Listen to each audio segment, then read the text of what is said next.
Good morning everyone. मैं अनुपम एक बार फिर से आप सभी का अपने चैनल स्टडी विथ अनुपम पर स्वागत करता हूं और ईश्वर से ऐसी कामना रखता हूं कि आप सब ठीक होंगे, अच्छे होंगे। फ्रेंड्स, आज हम लोग डिस्कस करेंगे एक छोटा सा हमारा बहुत ही खूबसूरत टॉपिक है द नॉर्दर्न माउंटेन्स। ठीक है, माउंटेन की बात करेंगे जो उत्तर भारत में विशाल उत्तर में नॉर्थ में बहुत विशाल फैला हुआ है। आप लोग बहुत नाम भी सुने होंगे, एवरेस्ट एवरेस्ट एवरेस्ट, इस तरह से करके नाम, कंचनजंगा, इस तरह का नाम सुने होंगे। पर्वतों का बहुत ऊंचा है। तो ये संसार में सबसे बड़ा है। इसी पे एक हाईएस्ट चोटी पाई जाती है, पीक पाया जाता है, जिसका नाम है माउंट एवरेस्ट। जिसकी जो हाइट जो है, लेंथ जो दे होगा वो कितना है, इन दोनों में से चूज़ करना है आपको। आज मैंने एक्सरसाइज आपको पहले ही दे दिया है, ठीक है। एक्सरसाइज आप लोग देखेंगे, क्लियर। फिर दूसरा है हाईएस्ट पीक। अब इंडिया में सबसे हाईएस्ट पीक कौन सी है? इंडिया में हाईएस्ट पीक माउंटेन पे एक बहुत ऊंचा हिस्सा होता है, उसी की चोटी कहते हैं। तो इंडिया का क्या है? तो देखिए, दो हैं। आप लोग सुने होंगे सबसे ऊंची चोटी विश्व की एवरेस्ट है, लेकिन इंडिया में कौन सा है बहुत लोग नहीं जानते हैं, बहुत लोग जानते भी होंगे। इसके साथ साथ कुछ और क्वेश्चन है। Name the 3 main ranges of the Himalaya पे जो 3 मेन रेंज है उनके नाम बताना है आपको। इसके बाद पासेस, दर्रों की बात हो रही है, कौन कौन से दर्रे हैं जो हिमालय में हैं, हिमालयन रीजन में, वो आपको बताना है। इसके बाद how is the Himachal range useful for us, ये हमारे लिए कैसे यूज़फुल है, इनको बारे में जानना होगा। कुछ फिलिंग द ब्लैंक्स भी रख दिया है मैंने। The Yamuna river start from, यहाँ पे ग्लेशियर, कौन से ग्लेशियर से स्टार्ट करती है। इसके बाद यहाँ पे ब्लैंक छोड़ दिया। Was the first Indian to climb Mount Everest, वो पहला इंडियन कौन सा है जिसने पहली बार एवरेस्ट पे चढ़ाई किया था। अच्छा दोस्तों, यहाँ से जीके भी निकलता है, फर्स्ट इंडिया का भी पूछा जाता है, और दुनिया में सबसे पहले किसने उस पर चढ़ाई की थी, चढ़ गए थे, वो बारे में आपको जाननी होगी। तो ये हो गया आपका छोटा सा एक एक्सरसाइज। आप लोग एक्सरसाइज के स्क्रीनशॉट ले लें ताकि मैं वीडियो को स्टार्ट कर सकूं, ठीक है। स्क्रीनशॉट ले लें।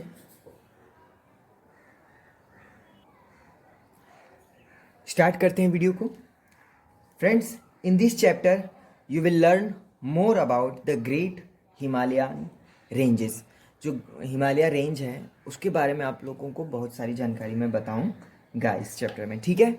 जो भी हिंदी मीडियम वाले भी हैं बच्चे, वो भी ध्यान से देखें, कोई दिक्कत नहीं है। हिंदी और इंग्लिश का सारी चीज़ें मैं लिखूंगा तो हिंदी में, इंग्लिश में, और बोलूँगा हिंदी में, तो कोई दिक्कत घबराने की बात है नहीं, ठीक है। चलिए स्टार्ट करते हैं। The Himalaya.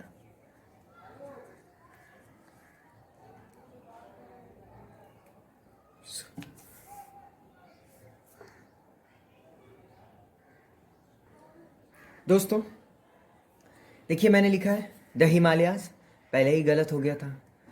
The Himalayas are the highest mountain range in the world. पहले आप क्लियर कर लीजिए, हिमालय जो है, हिमालयन जो माउंटेन रेंज है, उस संसार में सबसे, ठीक है, सबसे हाईएस्ट है, एक बात। दूसरा, माउंट एवरेस्ट जो है the highest peak in the world, दुनिया में सबसे ऊंची चोटी है माउंट एवरेस्ट की, ठीक है। इसकी जो हाइट है वो है 8,848 मीटर, 8,848 मीटर ये इसकी हाइट है, ठीक है।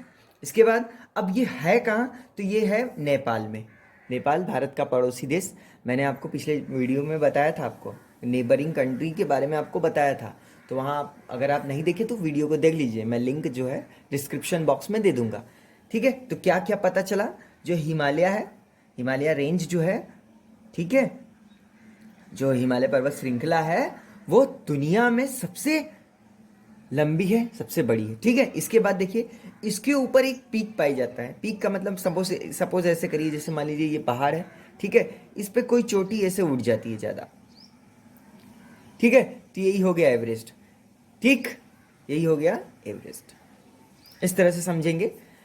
इसकी जो हाइट है वो 8,848 मीटर है, 8,848 मीटर है इसकी लेंथ, क्लियर। अब ये है कहाँ, तो ये है नेपाल में है। क्लियर, इतनी बातें क्लियर हो गई। आगे बढ़ते हैं, आपको आगे देखते हैं। इसके आगे यहाँ देखिए तेंजिंग लिखा है। तेंजिंग जो नेपाल के थे, तेंजिंग जो नेपाल के थे, और सेकंड है एडमंड हिलेरी। इन दोनों लोग साथ में जो थे, ठीक है, ये कहाँ के थे, न्यूजीलैंड। तो आप ध्यान दीजिए, तेंजिंग जो नेपाल के थे, एडमंड जो न्यूजीलैंड के थे, इन दोनों ने पहली बार, इन दोनों आदमी ने पहली बार यहाँ पे फर्स्ट क्लाइम पहली बार कब, 1953, 1953 में पहली बार माउंट एवरेस्ट जो था उस पर चढ़ाई किया था। ठीक है, ये लोग चढ़ गए थे। ये 8000 ये जो 40 मीटर जो था, इस पे जो चोटी थी, इस पे चढ़ गए थे ये लोग। उसके बाद से बहुत सारे लोग चढ़ गए, लेकिन फर्स्ट टाइम पहली बार माउंट एवरेस्ट जो सबसे हाईएस्ट पीक है वो इन द वर्ल्ड, पूरे दुनिया में सबसे ऊंची जो चोटी है, उस पे चढ़ने का काम 1953 में हुआ। किसने किया, तेंजिंग थे और एडमंड थे। ठीक है, तेंजिंग कहाँ के थे, नेपाल के थे, और एडमंड कहाँ के थे, न्यूजीलैंड के थे। इन दोनों ने मिलकर पहली बार 1953 में जो माउंटेन है हिमालय, उस पर जो हाईएस्ट उसकी जो पीक है एवरेस्ट, उस पर चढ़ाई की। क्लियर। उसके बाद क्या हुआ, द फर्स्ट इंडियन वुमेन, एक इंडियन वुमेन भारतीय जो थी, उनका नाम है बछेंद्री पाल। बछेंद्री, नहीं सॉरी गलत हो गया, बछेंद्री पाल, इन्होंने चढ़ाई की। क्लियर है,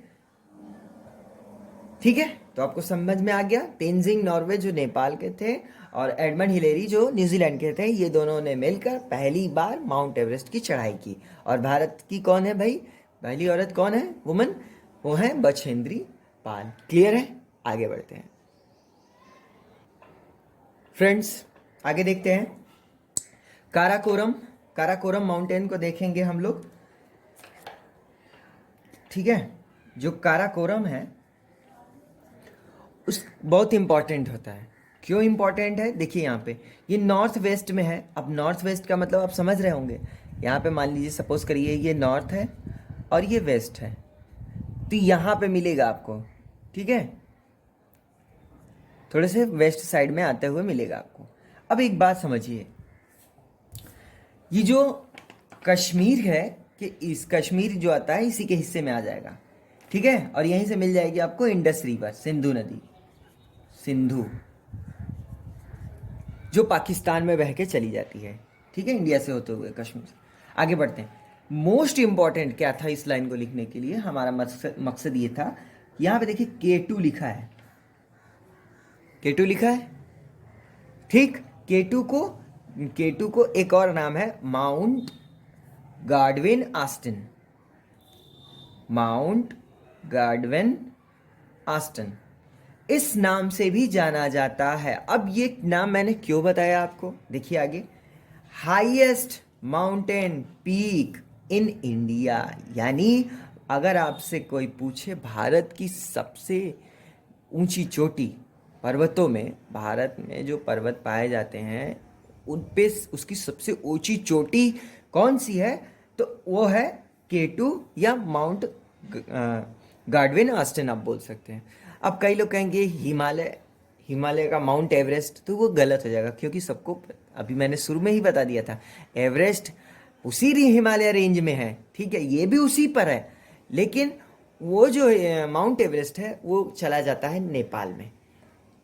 ठीक है, वो नेपाल का हो जाता है। तो नेपाल का सबसे ऊंची जो चोटी हो गई वो माउंट एवरेस्ट है। नेपाल की ही नहीं, पूरी दुनिया की सबसे ऊंची चोटी है। लेकिन अगर हम बात करें इंडिया की, अगर हम इंडिया की बात करें भाई, इंडिया की सब जो माउंटेन पर्वत, हिमालय पर्वत है, उसकी सबसे ऊंची चोटी कौन है, तो वो नाम आएगा K2, mount Godwin Aston. Clear है। इसकी हाइट कितनी है भाई, 8611 मीटर, 8611 मीटर।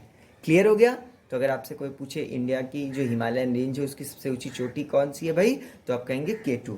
क्लियर है, चलिए आगे बढ़ते हैं। आप स्क्रीनशॉट ले लीजिए फ्रेंड्स। देखते हैं अब हिमालय जो है, हिमालय जो पर्वत है उसको 3 भागों में बांट दिया जाता है। जो हिमालय है उसको 3 पैरेलल जो रेंज है उनमें बांटा गया है। ठीक है, पहले नंबर पे है हिमाद्री, दूसरे पे आता है हिमाचल रेंज और तीसरे पे शिवालिक। इसको ऐसे समझिए पैरेलल का मतलब, देखिए जो सबसे ऊंचा वाला होगा, फिर उसके नीचे वाला, फिर एकदम नीचे वाला। ठीक है, अगर सपोज इसको हम हिमाद्री बोलें, इसको बोलते हैं हिमाचल, और इसको बोल सकते हैं शिवालिक। जो शिवालिक होता है ये बहुत ऊंचा नहीं होता है, पैदल भी इस पे चल सकते हैं। ठीक है, पर्वत का मतलब तो बहुत ऊंचे ऊंचे ना, लेकिन नहीं। तो क्या होता है ना कि हिमालय है तो ऐसे ऊंचा, लेकिन जब नीचे आता है ईस्ट की तरफ जाएगा, आसाम या 7 सिस्टर जो अपने हैं उधर की तरफ जाएगा, तो ये बराबर होने लगता है।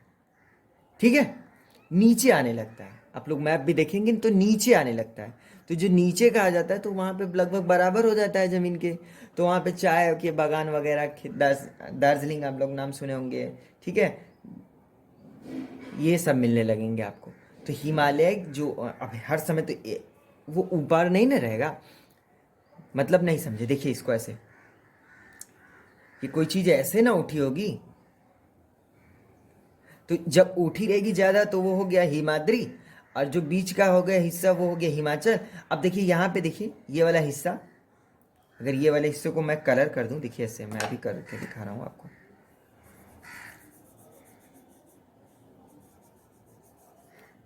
अभी बस ये अगर मैं यहाँ पे आपको दिखाने की कोशिश कर रहा हूँ, एक जगह से तो पर्वत उठता नहीं है भाई, वो पूरे हिस्से से ना उठेगा।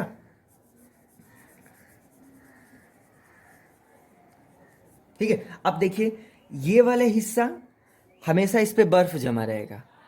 ये वाला जो हिस्सा है, अब यहाँ पे आएंगे नीचे तो ये मिलेगा आपको हिमाचल रेंज। अब इसके नीचे जो आएंगे ये आएगा शिवालिक। तो अब देखिए आप लोग, ये बराबरी यहाँ से ही ना उठ रहा है, ये वाला हिस्सा और ये वाला हिस्सा, देखिए इसको शिवालिक बोल देंगे। क्लियर है, ये वाला थोड़ा बराबर हो जाता है। ठीक, अब भाई कोई चीज़ अगर उठेगी तो ऐसे ही न जाएगी, तो ऐसे ही न जाएगी। देखिए कोई चीज़ ऐसे ही न जाएगी। अभी एक का एक ऐसे यहाँ पे तो खड़ा हो नहीं सकती है, तो यहाँ से जब उठते हुए ऊपर जाती है। ठीक है, तो ये वाला जो हिस्सा हो जाता है नीचे का, इसीलिए पैरेलल भागों में इसको बांटा गया है। ठीक है, तो इसको बोलते हैं शिवालिक। क्लियर है, जहाँ पे आपकी चाय और बागानों की खेती की जाती है। चलिए आगे बढ़ते हैं, आई होप आपको समझ में आ गया होगा। अब एक एक करके हिमाद्री के बारे में जानेंगे, हिमाचल के बारे में जानेंगे और शिवालिक के बारे में। क्लियर फ्रेंड्स, हिमाद्री की बात कर रहे थे हम लोग। देखिए, it is the mountain range lying in the extreme north. ये पूरा जो उत्तर का एकदम ऊपरी हिस्सा है वहां पे मिलेगा आपको। Remains covered with snow through out the year. अब देखिए ये सबसे ऊंचा है। ठीक है, ये हमेशा बर्फ से ढका रहता है। ठीक है, समझ गए, ये एक्सट्रीम नॉर्थ इसकी पोजीशन है, बर्फ से हमेशा ढका रहता है। इस पे बहुत सारे पीक मिलेंगे आपको, बहुत सारे। पहला है कंचनजंगा, आप नाम याद रखिएगा, ये इंडियन का है। कंचनजंगा और अन्नपूर्णा, ये जो हाईएस्ट पीक है ये इस पे मिलेंगे। इसके साथ साथ जो हाईएस्ट पीक है दुनिया की, जो दुनिया की सबसे ऊंची चोटी है माउंट एवरेस्ट, ये भी इसी पर है।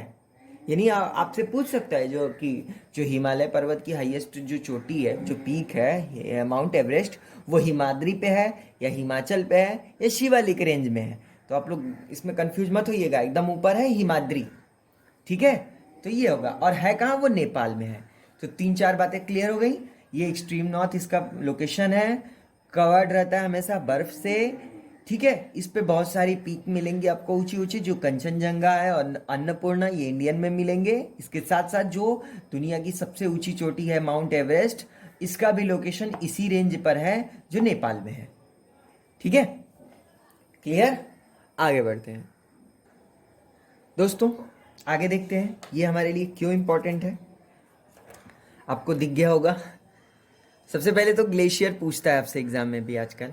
तो slow moving reverse of ice, क्या होता है ना, जो हिमाद्री रेंज है वो पूरा बर्फ से ढका हुआ रहता है।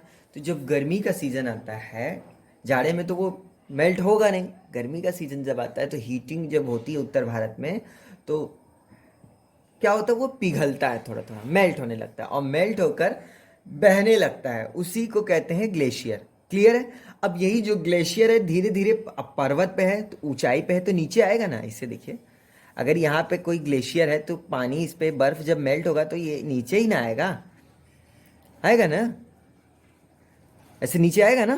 तो इसी तरह से जो ग्लेशियर है जब मेल्ट होने लगता है तो उसे बोलते हैं ग्लेशियर। क्लियर है? ठीक। अब बहुत सारी नदियां देखिए यहाँ पे, इंदस, सिंधु, गंगा, यमुना, सतलज और ब्रह्मपुत्र। ठीक है, इंडस बहते बहते चली जाएगी पाकिस्तान में, गंगा इंडिया में आती ही है, यमुना इंडिया में मिलती ही आती ही है, सतलज बहते बहते बहते बहते आधा बहेगी और फिर चली जाएगी पाकिस्तान के साइड में मिल जाएगी। उसके बाद ब्रह्मपुत्र चीन में बहते हुए, ओरिजिनेट तो इसी रेंज पर से होती है लेकिन ढलान जो उस साइड में है ना, तो चीन की तरफ चला जाता है, फिर आसाम की साइड से इंडिया में प्रवेश करते, बांग्लादेश के होते हुए बे ऑफ बंगाल में ये नदी खत्म होती है। तो ये तो नदियों के बारे में हो गई। यानी इतनी सारी नदियाँ जो होती हैं ये ओरिजिनेट होती हैं, कहाँ से उत्पन्न होती है? यही ग्लेशियर से। यानी अगर हम बात करें, अगर हिमालय नहीं रहता तो इतनी नदियाँ कहाँ से आती हैं? आप कल्पना कर सकते हो, बिना गंगा नदी के, बिना यमुना नदी के कैसे सिंचाई होता? समझ रहे हैं ना, कैसे सिंचाई होता, कैसे पानी की कमी दूर होती? तो इन कारणों से एक होता है। ठीक है, तो इसलिए कह सकते हैं ये हिमालय हमारे लिए बहुत इंपॉर्टेंट है। अच्छा, एक बात और, इसके प्रीवियस जब हम क्लाइमेट पढ़ा रहे थे तो एक बात बताए थे कि दक्षिण भारत में नदियाँ कम हैं, उत्तर भारत में नदियाँ ज़्यादा हैं। कारण क्या है? ये हिमालय के कारण बहुत सारी नदियाँ यहाँ से जन्म लेती हैं। ये तो 4 ही लिख दिया मैंने, ठीक है, 4-5 बहुत सारी जन्म लेती हैं। अच्छा, इसके साथ साथ होता क्या है कि जब गर्मी में नदियों का पानी सूखने लगता है तो फिर भी उसमें पानी की कमी नहीं होती है। क्यों? क्योंकि हिमालय से लगातार जो है ये बर्फ़ जो है जो ढका रहता है, हिमाद्री रेंज, वो जब मेल्ट होता है तो लगातार पानी देता रहता है। इसीलिए उत्तर भारत में गंगा नदी कभी ज़िंदगी में नहीं सूखती है, ना कभी सूखेगी।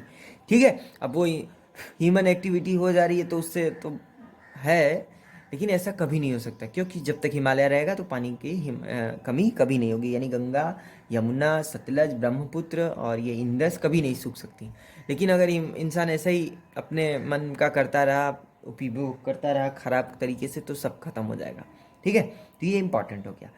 ठीक। अब गंगा नदी जो होती है वो कहाँ से ओरिजिनेट होती है? गंगोत्री से। और यमुना जो होती है वो यमुनोत्री से ओरिजिनेट होती है। ठीक है, यानी जो गंगोत्री ग्लेशियर है वहाँ से गंगा ओरिजिनेट होती है और यमुना जो होती है वो यमुनोत्री। ठीक है, इतनी बातें क्लियर हो गई? आगे बढ़े, चलिए अब देखते हैं जो हिमालय था। हिमालय के 3 भाग थे, हिमाद्री हो गया था, अब हिमाचल की बात करते हैं। यानी देखिए, इसको ऐसे समझिए, मान लीजिए ये हिमालय था, हिमाद्री था, अब उसके नीचे, यानी नीचे आएंगे तो साउथ होगा ना, तो अब वाला जो हिस्सा मिला अब वो है हिमाचल। ठीक है, हिमाचल। क्लियर है? ये वाला हिस्सा है, इसके बारे में देख लेते हैं। The middle of the Himalaya, middle of the Himalaya, middle यानी बीच का हुआ ना, क्योंकि इसके नीचे अभी आएगा शिवालिक, तो मिडिल यानी बीच का। The middle of the Himalayas are south of the Himadri range. यहाँ से देखिए जब नीचे आएंगे तो ये साउथ वाला होगा ना, ये देखिए साउथ में आ रहा है ना, अरे ये इधर देखिए, यहाँ नॉर्थ, यहाँ साउथ, नीचे आ रहा है ना। जो हिमाद्री के साउथ वाला हिस्सा है उसी को हिमाचल के नाम से जाना जाता है। ठीक है, यहाँ पे बहुत सारी नदी घाटियां हैं और बहुत सारे पासेस हैं, इसको हिंदी में बोलते हैं दर्रे। ठीक है, वैली क्या होता है? अब देखिए वैली को बता रहा है, कह रहा है are low area, low area that between hills. जैसे मान लीजिए देखिए ये हिल्स है एक, ठीक है, यहाँ एक और है, यहाँ पे इसके बीच का जो हिस्सा है लो एरिया नीचे होगा। ठीक है, इसी को कहेंगे वैली। आगे आते हैं, यहाँ पे बहुत सारे फ्रूट मिलेंगे आपको, जैसे पियर, एप्पल और palm are grown in this valley. इन वैलियों में क्या उगाया जाता है? यही में उगाया जाता है एप्पल वगैरह। क्लियर? अब पासेस की बात करते हैं, दर्रे, बीच में रास्ता हो जाता है। ठीक है, यहाँ पे तो उगाया जा सकता है ना, लेकिन वहाँ पे ऐसा कुछ नहीं होता है, बीच का हिस्सा होता है, बहुत छोटा सा पतला सा गैप होता है माउंटेन के बीच में। जैसे एक है शिवकिला और रोहतांग, ये जो दोनों दर्रे हैं इंपॉर्टेंट है हिमाचल प्रदेश में, या नाम याद रखिएगा, आपसे पूछता है हिमाचल प्रदेश में कौन से दर्रे हैं? शिवकिला और रोहतांग हिमाचल में है, और बोमदीला अरुणाचल प्रदेश में है, नाथुला सिक्किम में है। क्लियर? ये हो गए दर्रे। दर्रे नैरो गैप होते हैं, माउंटेन के बीच में से ना पतले पतले गैप होते हैं। क्या होता है ना, नदियाँ जब बहती हैं ना, अपने बहने के बाद कई सारी नदियाँ आप देखेंगे हिमालय पे अब लुप्त हो चुकी हैं, गायब हो चुकी हैं। तो लगातार बहने के कारण ना उनमें कटान के कारण एक गैप बन जाता है, रास्ता बन जाता है। उसी रास्ते से बहुत सारे विदेशी भी भारत में आए हैं। ठीक है? उन्हीं रास्तों को पार करके इंडिया जो है सियाचिन तक पहुंचता है, बॉर्डर जो मिलेगा। ठीक है? यहाँ पे देवदार और ये टिम्बर प्लांट होते हैं, इनका फर्नीचर बहुत अच्छा बनता है, इसलिए इसको टिम्बर बोलते हैं। देवदार और पाइन यहाँ पे फॉरेस्ट मिलते हैं आपको। इसके यानी फॉरेस्ट की अगर बात करें, अगर हम हिमाचल रेंज में फॉरेस्ट किस टाइप के होते हैं, तो ये आपको देवदार और पाइन मिलेंगे। आप लोगों ने फिल्मों में देखा होता है, लंबे लंबे ऊंचे ऊंचे रहते हैं ढेर सारे। ठीक है? ये इस बातें हो गई। क्लियर है? आगे बढ़ते हैं दोस्तों। आप लोगों ने देखा होगा गर्मी की छुट्टियों में लोग, जैसे अभी तो कहीं नहीं जा रहे हैं, कोई कोरोना फैला हुआ है, ठीक है, लेकिन जब लोग गर्मी की छुट्टियां होती थी बच्चों की स्कूल की, तो वो अपने पेरेंट्स के साथ चले जाते थे कहीं ठंडे प्रदेशों में घूमने के लिए। हिल स्टेशन कहते हैं उसको, घूमने चले जाते हैं। आप लोगों ने बहुत सारी फिल्मों में देखा होगा, ऊटी का नाम सुना होगा, तो दक्षिण भारत में है ये। ठीक है? ये बहुत ठंडे प्रदेश होते हैं। जैसे आप देखिए, हमने कुछ नाम लिखा है, जैसे शिमला को दिख रहा होगा, शिमला,